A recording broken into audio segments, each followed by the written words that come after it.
Good afternoon, everybody. My name is Paul Townsend, and I'm a professor at the University of Manchester, and I'm also the Associate Dean for Business Engagement. And welcome to these MAHSC Seminar Series. Today's title is The Innovation Ecosystem in Greater Manchester and the Power of Commercial Engagement. So I will be chairing today and just giving a short presentation. And on the screen here, you can see what the Greater Manchester Health Innovation Ecosystem actually looks like.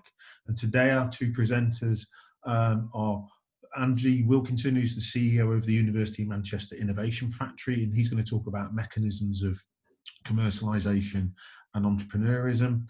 And then one of our Manchester entrepreneurs, Jolie Earlham, who's going to talk about her activity and spin out plans. So this is Manchester in front of us, and it's a very big ecosystem that you can see, and it's quite complicated.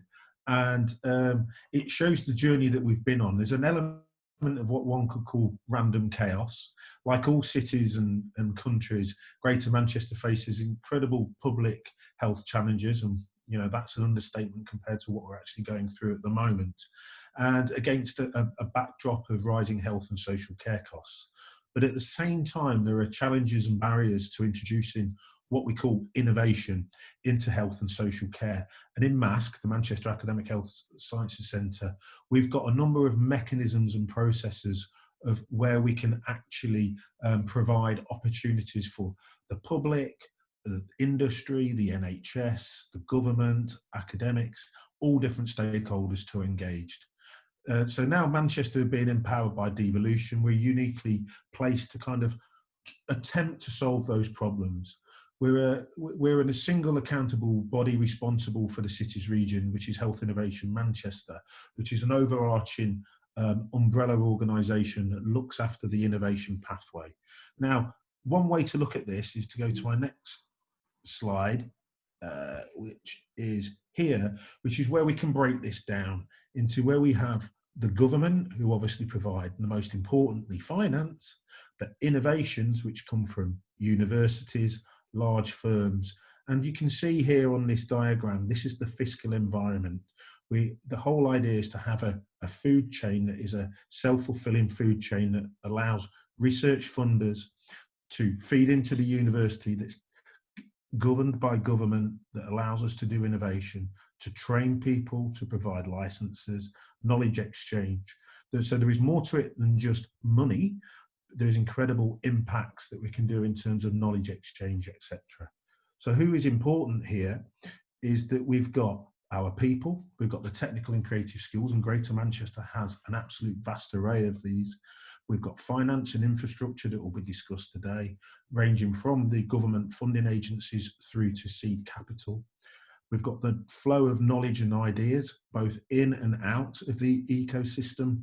And then we have wonderful services and facilities provided by the universities, the National Health Service, innovation parks that we've got in and around the region, such as Manchester Sciences Park and Oldley Park. And then we have, for example, government agencies, or catapults, should I say, the Medicines Discovery Catapult based at Oldley Park, that allow us to achieve these goals. Now, here in Manchester, and the whole ethos of the Manchester Academic Health Science Centre is population benefit and wider economic gain. And we believe in Manchester that we can do this at pace and at scale with equity.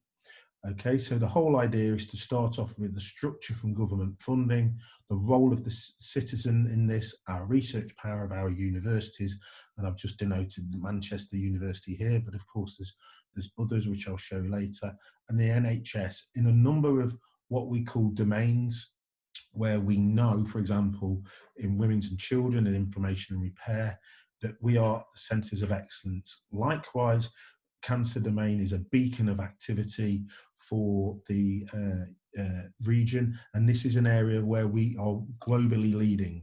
So when you look at this in this kind of onion effect here, we have the infrastructure provided by MAHSC and the National Institute of Health Research that feeds into MAHSC, our academic research collaboration, our Academic Health Sciences Centre, that all come together under this Health Innovation Manchester agenda that I talked about. So we have a vast population, we have mechanisms to innovate and to commercialise. Now, when you look at this and you look at this integrated academic health innovation system, we've got a number of mechanisms, as I say. On the left-hand side, we've got the various universities. On the right-hand side, we have our Greater Manchester localities, our trusts and commissioners and social care. And then in the middle is what I was talking about in terms of the Academic Health Science Centre, the ARC for Greater Manchester, MAHSC and the universities. And around those are mechanisms of innovation, research, and the healthcare journey that provide that whole ecosystem. Now, there are strategic aims for Greater Manchester and Health Innovation Manchester. We need to ensure a constant innovation pipeline. What we do in Manchester may well be what the world will do tomorrow. We need to prioritise and monitor innovation so they meet the needs of our local population and fit within our economic envelope. Accelerate that delivery of innovation into healthcare and wellness and monitoring wellness, which is incredibly important. And then indeed amplify existing academic and industry value propositions. So what we mean there is how do we provide growth and synergy to innovate commercially, and then of course influence nationally and internationally. So that's my introduction. What I would like to do is to then invite our first presenter, who is Andy Wilkinson, who is the CEO of the University of Manchester Innovation Factory. Andy. That's great. Thanks very much, Paul. Let me just get my presentation up and share my screen with you. Won't be a second.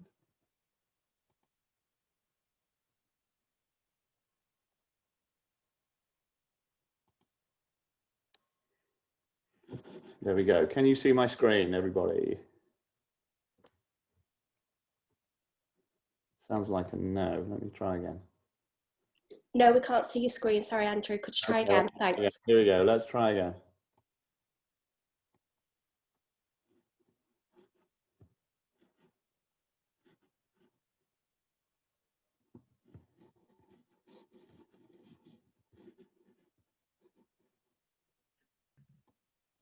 I think you might have shared the wrong screen there, Andy. No, it's coming up. It's coming up, I think. Oh, okay. There we go. How's that looking? Perfect. Great stuff. Okay, well, obviously, great to meet everybody. As Paul said, my name's Andy Wilkinson. I'm CEO of an organisation called the University of Manchester Innovation Factory, and it's really good to talk about the power of commercial engagement. And really, I think the first question we need to ask is actually, why is it important? We talk a lot about commercial engagement, but sometimes we forget why we're doing it and what the benefits of commercial engagement are. And I think really it all boils down to the people. In the end, we can't help collectively, we can't help people if we can't take ideas and research and innovations and take those through to a point in which they can be delivered to patients, either as products or services. And to turn those into something that has value and that has impact, we need money. And very often, not always, but very often we need technical, operational and commercial capabilities of business. And perhaps most importantly, we need researchers that really want to make a difference. Whenever I work with a new project team, one of the most important things is to see the commitment of that team to take their research ideas and then to turn them into something which is going to actually make future impact and make a positive difference to people's lives. The process of commercialization is actually quite complex, and it starts really through trying to identify projects that have the potential to generate significant future impact. We also need to be able to define properly what a market need is, because if there's not a need, there's no point in putting a lot of energy and effort into a piece of research to develop into something if it's not going to address a specific need. Often that's going to necessitate generating additional data to confirm that a therapy or a diagnostic or a device or another healthcare product or service is potentially viable. We need to build multifunctional teams as well, because often the academic teams that we work don't have all of the skills necessary to take a product or a service all the way through from a piece of research into something which can make impact. and therefore we have to look at what are the skill sets that we need within the team to make those things a reality. We need, where possible, to protect the intellectual property so that it has value and it allows companies to invest in a particular idea because they feel that their resources will be protected. And we also need a process which allows the research to be presented in such a way that it makes it attractive to investors and licensees. And all of this allows money and resources to be focused on creating new products and services. And actually, that's not just about external investment. Also, increasingly, to get grant funding, you've also got to be able to demonstrate a pathway to commercialization. So we have created the University of Manchester Innovation Factory. So we're essentially a technology transfer organisation wholly owned by the university with the principal focus of taking ideas and high impact projects into something which can either be a license for intellectual property or a spin-out business. And again, the main focus of our organisation is not to create lots of patents or really to create lots of businesses. It's simply to create positive and social and economic impact, and the protection of and licensing of intellectual property and the creation of businesses is really just a mechanism to do that. So over the last 18 months, 2 years, we've been putting in place a team of technology and commercialization and investment specialists backed up by a financial team and legal support to support academics within the university who've got innovative ideas and who have a real wish to take those to market. And we're building new systems to help us identify the opportunities. There are 12,000 employees in the university. There are 6,000 people directly responsible for creating new research opportunities. So we need really robust systems to create solid business plans, to deal with the volume of new ideas that we get coming from the university. Our organisation is really built around solid processes and systems. They've got to be good at capturing new ideas, quickly evaluating them to understand whether they have the potential to create future value. We've got to be able to create really strong commercialization plans, because nobody's going to invest in a business or license a piece of technology unless they can see what commercial benefit it brings them. We've got to be able to go out, look externally at markets and understand market need more effectively. We've got to think about what the needs of investors and licensees are. And also we've got to be able to measure real world impact of the things that we do. So we've built a system. It's quite a reasonably complex diagram, but I'll talk you through roughly what this process and system does. In reality, it's even more complex than that. But really, we start over here on the left-hand side with research projects coming in from the university that have got to such a stage, and where we have, as I said, academic founders and inventors who really have a drive and a will to take their products to market or services to market. We work with them and we start by understanding what the technology is, how it could create future value. Do we have the right team in place to deliver it? Is there a market need? It might not be fully defined at this stage, but we're trying to get a view as to whether something has future value. And then we put it through what's called a stage gate process. And for those people that aren't familiar with that, what we're doing is we only allow a project to proceed to the next stage if we feel it's ticked a number of boxes. So have we understood the market? Have we the right team in place? Have we validated that the intellectual property is robust, that there's nobody else doing the same thing? And as we move through this process, we get more and more confidence that when we launch a new company or we have a piece of intellectual property that we can license, that it's got really, really good value. And as we move a project through this process, we also spend more money, time and energy and effort to support it. So we move through the initial IP disclosure on the left to a business planning process where we put together a really solid business plan. Then we move into a more commercial phase where we think about engaging with large or small companies that might want to license the technology, or investors that might want to put money into a spin-out company. And then we go into a stage we call stage 4, which is really about doing deals with investors and licensees. And they're the people that can really make a difference in terms of being able to turn those initial ideas into something which can create future impact. And coming back to the picture of those people I showed at the beginning of the slide, they're the people we want to help, and they're the people where making an impact can really count. When we've created a new piece of intellectual property, or we've created a new company, we don't just leave it there. What we also do is we have a small team which looks after and continues to monitor progress of that new business, or to engage with the licensee. It could be a big pharma, it could be a medical device company, it could be an investor that's put money into one of our companies, to make sure that the business or piece of intellectual property is still supported to give it the best chance of creating future impact. To do that, we've built a new team structure. So we have an operations group, we have a business development investment group, a finance, legal and asset portfolio group, and also a communications group as well. Operations really deal with the front part of our process.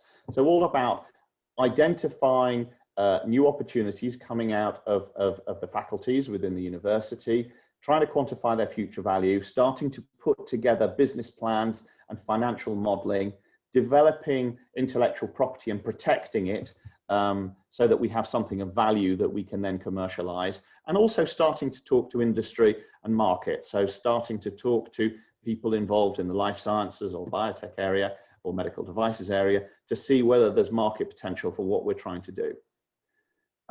All of the folk that you see, this is our organization chart, all of the folk you see in yellow have some positive input into the health, medical and life sciences or biotech area. So you can see within this operations group, there's an awful lot of people actively involved in this area, either in terms of identifying new projects and building up business plans or protecting intellectual property.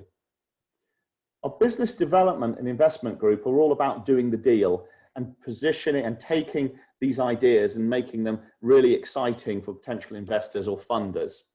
The group looks like this. We have a director of investment in licensing for life sciences. So a lot of health projects fall within that, as does things like biotechnology as well. And we also have a guy here called a chief investment advisor, and they provide support and advice around where we get investment for new spin-out businesses that we create. Then we have a support function. I won't dwell too long on this, but they're all the things that you'd imagine necessary to create new businesses. So we have financial planning, we have legal and HR support to make sure we build strong teams within these spin-out companies that we're launching from the university. We have people looking at grant and translational funding, and also the management of the companies and the patents and other bits of intellectual property that we've created. So all of them will have some kind of impact and positive effect on the research projects that we get coming through our doors. And then we have a small communications and marketing group as well. This is, I'm speaking really now about the University of Manchester. You can see the progression over the previous years. So although University of Manchester was a very large organization, we tended not to launch that many businesses. Last year we launched 7. This year we're going to launch, or we've launched 9, and in the year coming we're going to launch 12. So we've got an objective of launching between 20 and 25 businesses, and I would say more than 50% of those are life science or healthcare related. What we're also doing is we're creating a new investment vehicle that we control, along with the universities of Sheffield and Leeds. And our objective is to have around between 300 and 400 million pounds of investment funding that we can put into early stage technology businesses. And once again, a large proportion of those will also come from the life sciences and health sector as well. We're going to do that in conjunction and collaboration with other sources of venture funding or grant funding in the UK. But really in the North, we've been starved of really high quality investment funding. So we're going to go and create this, and that's going to come That's going to go into particularly spin out businesses coming out of the universities of Leeds and Sheffield and Manchester. And the fund is called Northern Gritstone. This is also an interesting initiative which we're about to launch actually, and it's called Ideas with Impact. And this really addresses the difficult area where we've got a scientific research project, but it needs that little bit of extra funding to take it to a point where we can commercialize it. So we're starting to work with philanthropic donors to be able to put 50 or 100,000 pounds into some projects, just to give them a sufficient nudge to take them to a point where they can create future impact, often leading to spin out creation. We have, let me jump back a slide. We have three big themes in this area, and one of them is healthy futures. So it's very focused around healthcare and life sciences. So hopefully that gives you an idea of some of the work that we're doing at the Innovation Factory. And once again, it's so important to have committed researchers that really want to make a difference. So I would welcome anybody that's interested, that's working in the University of Manchester, or if you're an investor, or if you're simply interested in what we do, don't hesitate to make contact or have a look at our website, which is the uominnovationfactory.com. Thanks very much. Thanks, Andy. That was wonderful and provided what we do at the University of Manchester. But this also does fit in very much in and around the Greater Manchester ecosystem. And as I mentioned, MAHSC comes from the NHS partners, etc. So it all feeds in through these kind of similar pipelines. So now I'd like to present Jolie Earlham, who is, in my view, a great example of an innovator who's been on the rocky road, and I'm sure she'll present that to us, because it's not easy, this healthcare innovation, but she's going to give us an example. Thanks, Jolie. Okay, thanks, Paul, and thanks everybody for taking the time to come and listen. I'll just share my screen. Oh, God.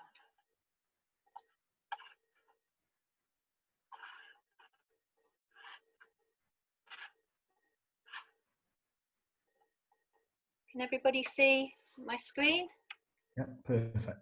Yeah, okay. So my name's Jolie Earlham. I work in the Translational Radio Biology Group, funded by the University of Manchester, based at the Oglesby building. And it's a group that's led by Professor Catherine West. And I'm going to talk to you about our hypoxia biomarkers and the long and winding road to commercialisation. The original title was The Long, Lonely, Tortuous Route, but Paul made me change it. So Mantra Diagnostics is developed from the work of the Translational Radiobiology Group, led by Catherine West. It encompasses 15 years of developing biomarkers of radiotherapy response based on hypoxia. We use a diagnostic biopsy from the patient, the original one, so there's no extra patient intervention. Our gene signatures are made up of between 20 and 30 genes, and we validated them. Our most developed one is on a robust PCR platform, and we generate a hypoxia score which tells you about the oxygen content of your solid tumour. So to date, we have derived, validated, and just finished the early clinical trials for our most developed test.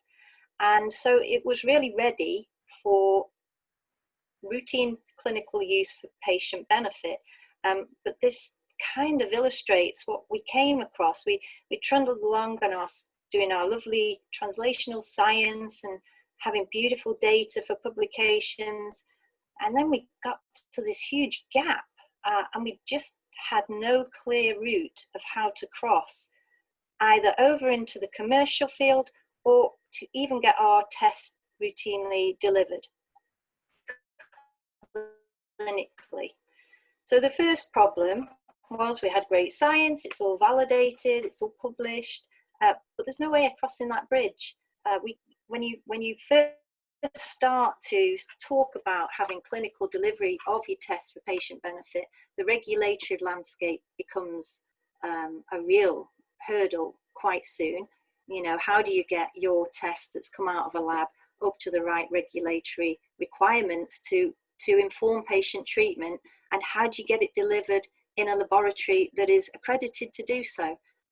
How do you get a clinic to even want to deliver your test? And then if they do, are you able to deliver it feasibly? Can you slot into their workflow? It was really difficult to find the correct route, if there is one. And had we chosen the right delivery platform? This was something that we increasingly asked ourselves as we travelled down this road. So a quick overview: we've got 4 hypoxia-associated gene expression signatures. The most developed and the oldest one is the head and neck signature, and it has just finished its final qualification in the NIMRAD phase 3 trial, where it was used to see if it could identify patients who would benefit from hypoxia-modifying therapies. The prostate and the bladder are following behind closely, and they are due to have biomarker-led studies start late next year or early 2022. And you were asked was, have you demonstrated any health economic benefit from your tests? So health economics was something that, as a translational scientist, we'd never talked about, but as soon as you try and head into the commercial or clinical delivery forum, then you're going to get asked about health economics. Does your test deliver a cost-effective test treatment strategy, and is there a return on investment for it? So I'm going to tell you the story of the more than 2 years that we've been on this journey. It started out as a team approach from the very beginning, as all translational science does, and we approached the University of Manchester Innovation Factory and business engagement really because we have no business knowledge. We're scientists who've been stuck in a lab for way too long, and so it was their expertise which took us to look at, what did we have? Did we have any intellectual property that we could protect, and was it patentable? And this led on to learning some business basics about what we can do, and it kind of touches on what Andy has just spoken about in his presentation. This led us then to be accepted to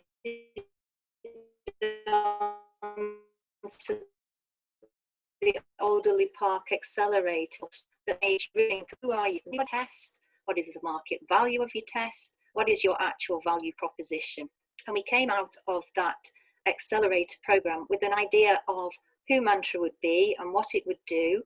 And the Innovation Factory had put us in touch with some excellent consultants, and one in particular called Melanie Elliard, who helped us and was a real driver in putting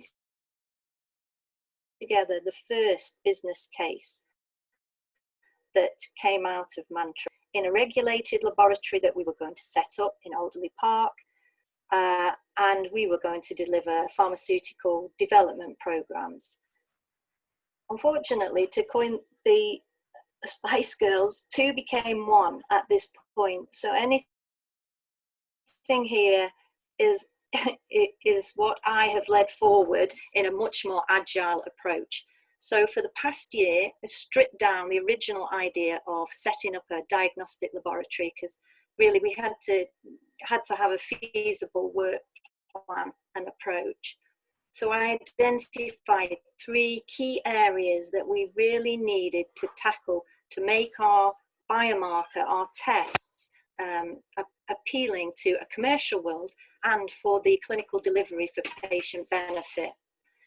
So first of all, could we extend our signatures away from the radiotherapy area and into the immunotherapy area? This is a huge growing market, and if we could do that, that would mean our biomarker would have huge commercial appeal.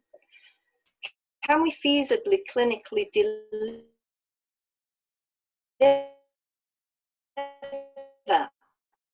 our test? Can it be embedded into the workflow of clinical NHS, patient benefit? And we really need to be able to address the health economic questions that were being asked. And we're very soon about to register as an SME so that we can apply to the UKRI for biocatalyst funding that will help us achieve these aims. Oops. So the University Innovation Factory has been invaluable in offering us support and help in accessing IP and patent information, particularly from Fran Salisbury from Melbourne Ellis. The skill sets needed to really drill down into this are incredible and something that I could have never achieved alone. Melanie Elliard, who's the business development person who continues to support me on this road, has been fantastic in her networking and investor knowledge and continues to be so. And in March of this year, the Innovation Factory brought in Kat Horner, who's a senior project manager, and she has been supporting me on this new lean agile route that we're taking our biomarkers down. Kat and I have never actually met in person, but I can tell from that picture that we're going to get on great. Oh, and I put this on because really I wanted this slide to be represented like a game of snakes and ladders, because really that's what it feels like. You climb mountains some days and you just fall down and the next. So to address the first problem, to extend our biomarker utility, in late last year, that would allow us to work with some clinicians at the Christie Hospital, head and neck clinicians, who have radiotherapy patients who present with metastatic disease. They're refractory, they don't respond to the chemotherapy, and they're now being given nivolumab, which is an immunotherapeutic agent. And we know that 20% of this patient population will respond to this therapy. So the idea of this POP study was that we would access the diagnostic patient biopsies at the start of the care pathway and see, could we, right at the start, identify these patients. And that gives a real good case for the utility of our signatures to be used as biomarkers in the immunotherapeutic areas. And that would give us make us very attractive to large pharma. Unfortunately, COVID arrived and all clinical work was paused in March. So no samples have been collected to date for this POP study, although the trials are slowly starting to reopen, and the biobank at the Christie is working very hard now to collect retrospective samples, but this requires postal consent, which is very time hungry. And this was only a year's funding. Fortunately, we have a 3-month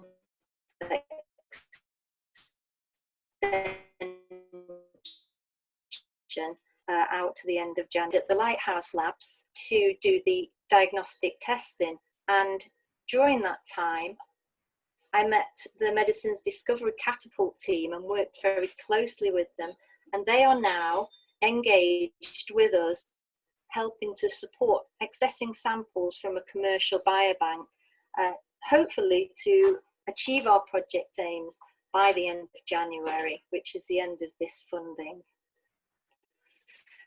So this slide addresses the feasible clinical delivery, which if anybody who knows me has been unfortunate to sit with me for any period of time will know that this has been what has kept me awake at night. So I'm going to tell this as a story. It starts in January this year, where I engaged with the Christie Pathology Partnership and their partner SynLab at the Christie, with the idea that we could take some space within their cytology lab. And that moved forward very enthusiastically. We got some space. I spoke with the strategic partner, Thermo Fisher, about kitting out the space. And on the 1st of June, we had a meeting that we thought we were moving forward on, and it just stopped. The space was given to somebody else, and and that just fell away. Now, fortunately, in April, I'd been contacted by the Northwest Genomics Laboratory Hub, and we had been chosen as one of 2 tests that they wanted to use with their development team to try and push forward as a lab-derived tests from their hub at the Manchester Royal Infirmary, with the idea that if it was successful, it would be delivered for patient benefit into the local NHS area and would end up on the genomics test directory, which is exactly what we set out to do 15 years ago. So between April and June, I actually managed to go in and meet and work with the development team at the Genomics Hub, who are based on the top floor of the MRI. And we discussed our platform of choice, which had been the TACMAN low density array, which essentially is a custom qPCR test. It's a really robust test. It's very good. Unfortunately, it's not got a large market share. It's not very popular.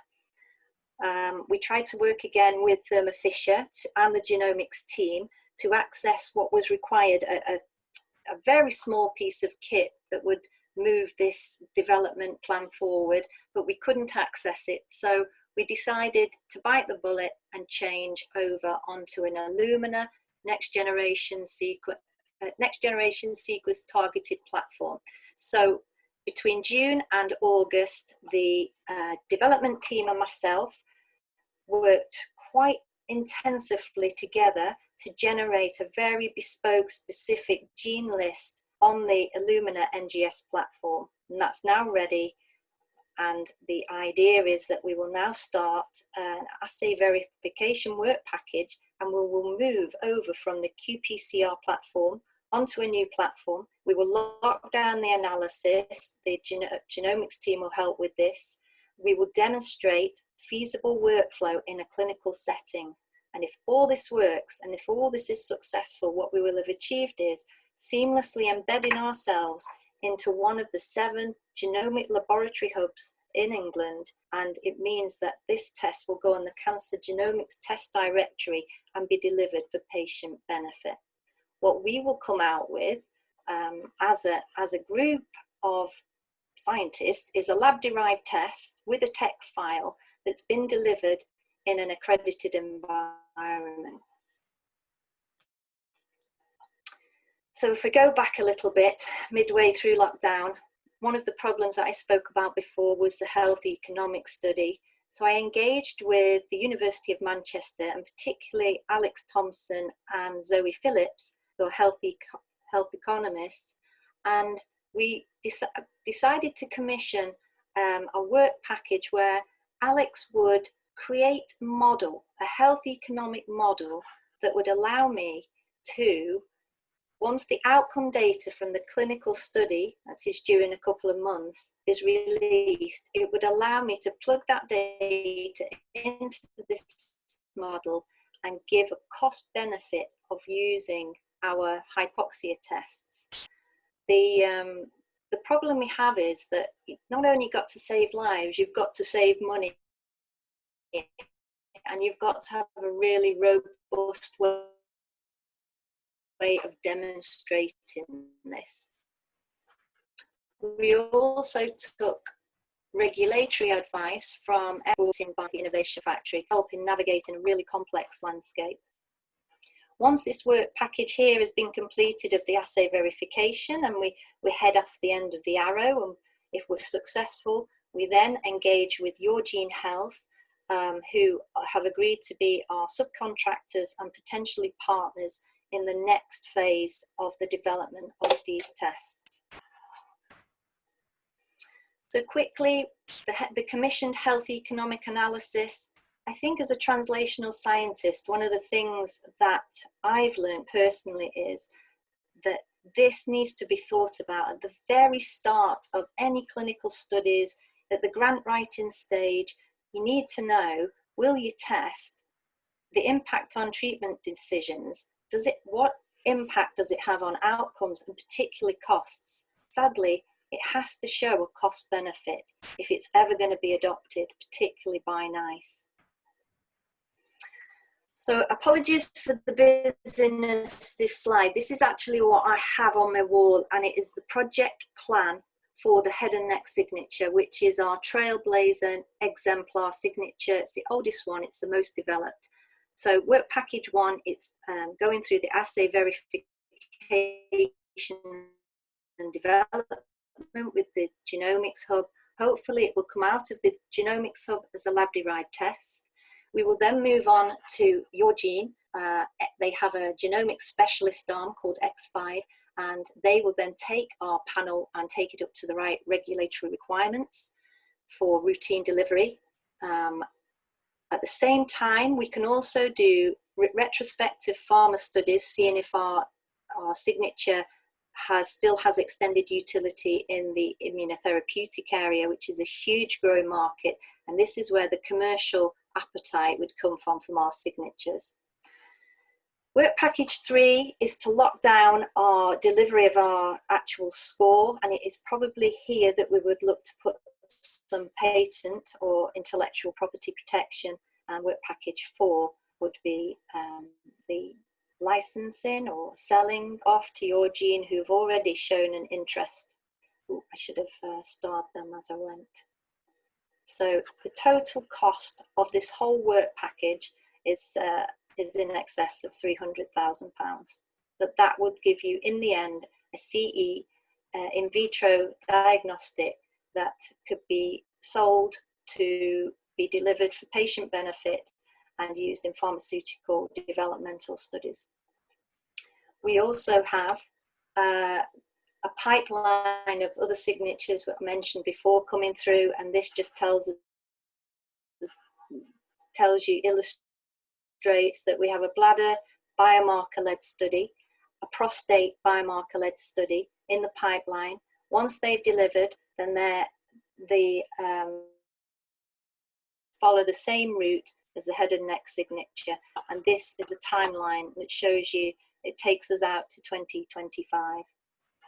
We literally will just chart the same course. So a quick overview. The Innovation Factory has helped us in these areas of IP, patent know-how, the business plan writing. They've been invaluable.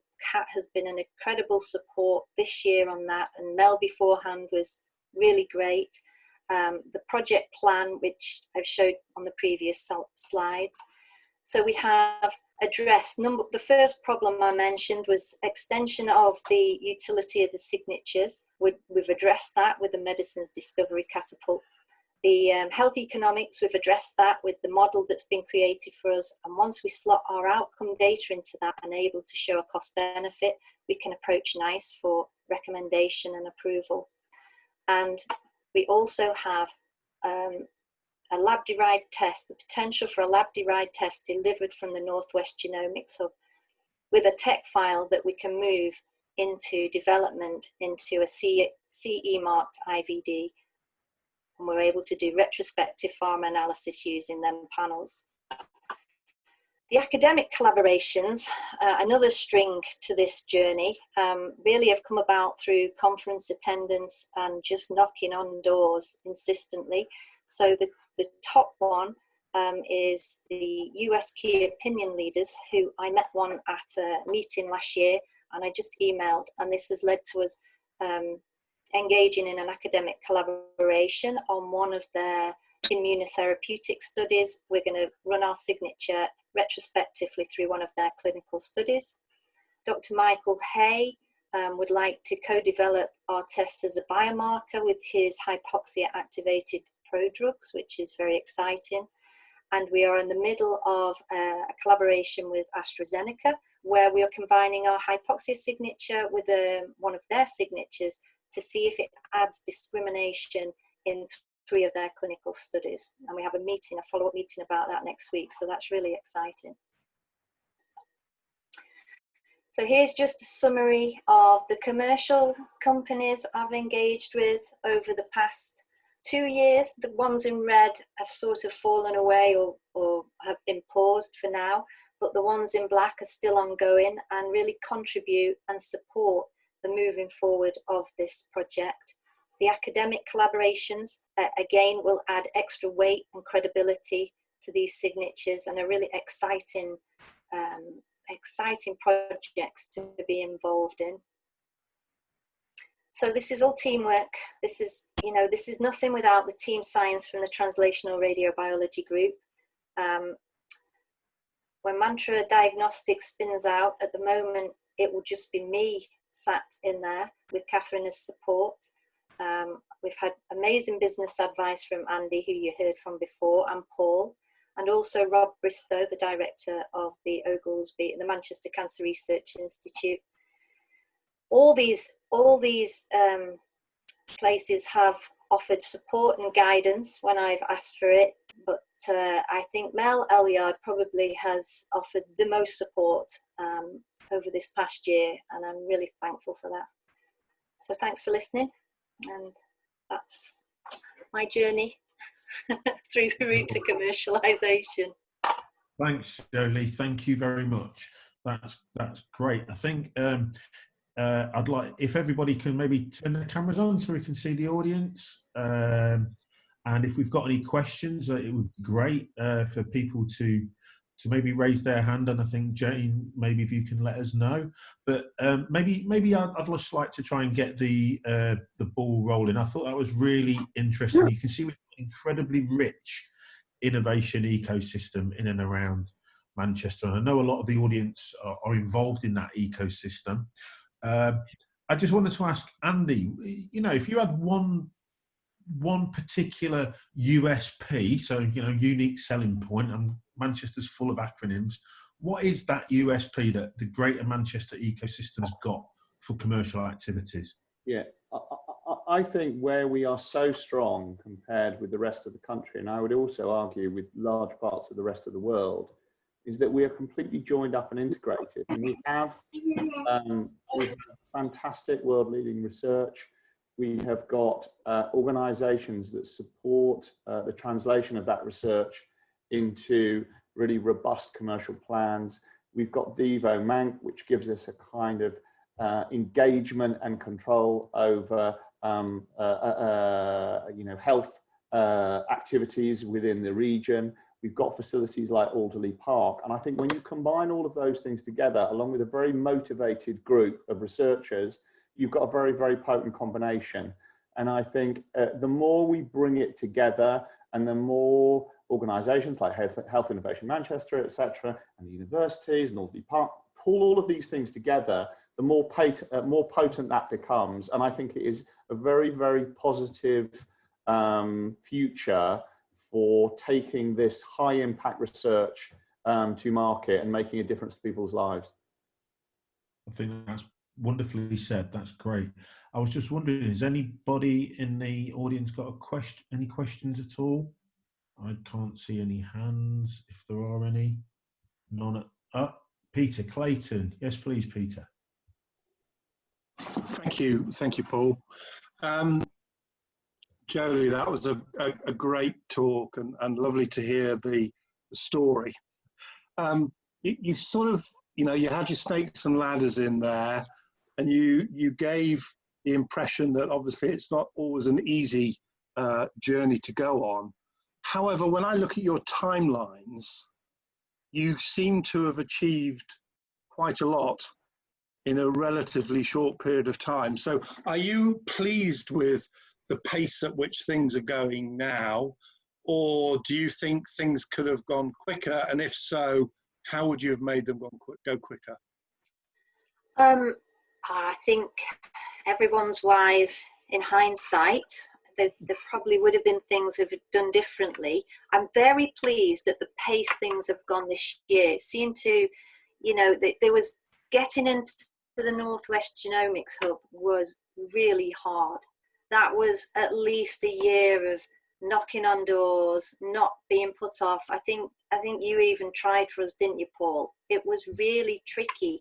I think the key is just never give up, never stop knocking on the door, and it's paid off. So this year we're moving at a pace which I'm really pleased with, which sounds ironic because we've been in lockdown. You would have thought that it would have been even harder, but yeah, I am pleased at the pace it's gone. It was tough at the beginning, and don't get me wrong. Yeah, it was. I think, Jolie, to say, I think what I was going to actually, one of my questions was going to be for both you and Andy about lessons learned during COVID. And I think the big lesson, I think we've all learned this, because I know a lot of the people in the audience, is that COVID lockdown has actually given us a little bit of, okay, there was those on the front line that have been incredibly active, but a bit of headspace to develop ideas, to sit and think, rather than run around like frantic headless chickens. It's given us that bit of space to do some planning and think about what it is we need to do. And, you know, just backing up on what Peter said, your timeline is incredibly fantastic, Jolie. What you've done from then till now has been great. So with lessons learned from you as well. So that's wonderful. Oh, thanks. Yeah, my pleasure. Any other questions at all from the audience at all? Any other hands? Anything? I can't see any at the moment. So, I mean, I think, you know, as I said, the COVID has given us a lesson learned. Andy, from your perspective, when you're looking at a whole institution that's interacting with a whole ecosystem, such as Greater Manchester, what's lessons been learned over the last, you know, you've been doing this for 2 years, you've got a fantastic operational system coming into the fore now. What was missing and what's there now? Yeah, I think it's, as I said before, is what we have to do is to join it all up. All of the components are there. And I think simply by, events like this allow people to exchange ideas and share experiences and to see that we're actually all working towards the same goal. One of the things I thought was really interesting with Jolie's presentation, obviously we've been closely involved in this project, but Mantra has got support from a whole range of different organizations, both commercial, university, and by bringing those organizations together, it allows the speed to occur. It kind of breaks down barriers. It allows things to move forward quickly. So I think the challenge for us going forward is to join that up, continue to join that up, and to continue to all play our different roles in taking really excellent research through to market and to, as I said, to improve people's lives. One interesting observation is we deal a lot with investors, and in the kind of say electronics and materials side, investment has been a little bit slow. In the whole life sciences area, investors are still continuing to put money into businesses and to projects because they have a much longer term vision, and they understand that this situation is going to last forever, and they understand that they need to invest in businesses now to get outcomes in the coming years. So actually, we're okay in terms of investment capital in this area at the moment.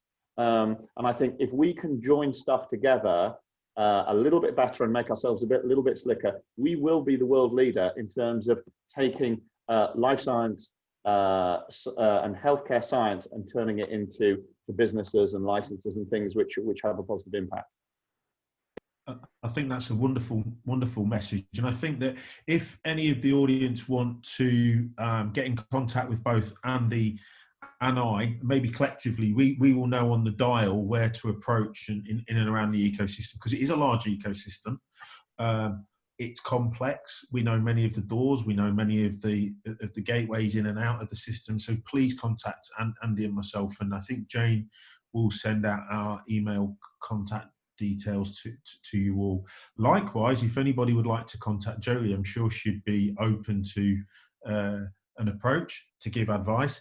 We learn, the thing about innovation is it's not that innovation per se doesn't exist. It evolves all the time. You know, to use a life science phrase, it mutates all the time. Different mechanisms, different creative ways of working together. I mean, working with the NHS, working with investors, working with the public, communicating together. These are huge tasks which, you know, in and around the world, when I look at various success models or successful models, Manchester is way up there. One thing I want to show is that, you know, cities such as Chicago, Boston, cities such as Adelaide have come to Manchester to investigate how to do connected healthcare and connected innovation. So we've provided a lot of mechanisms. We can get better. There are things that we need to learn and things to improve. But as an ecosystem and through MAHSC itself, embedding into the 3.2 million population, this is how we can do it and maybe, you know, be at the vanguard. So I think unless anybody's got any final questions at all, I'm going to say, it's like I feel like I'm at an antiques. 3, 2, 1, boom. No. Right. Thank you very much for your attendance. I very much appreciate it. And thank you to our two presenters for giving incredibly rich information and to show you what we can do. And just remember, the Innovation Factory, the Business Engagement Knowledge Exchange team at the University of Manchester, likewise in MMU, likewise at Salford, likewise at Bolton, etc. Health Innovation, we are here, and we're here as a collective, and we talk to one another. So please come and talk to us as early as you can. So thank you very much.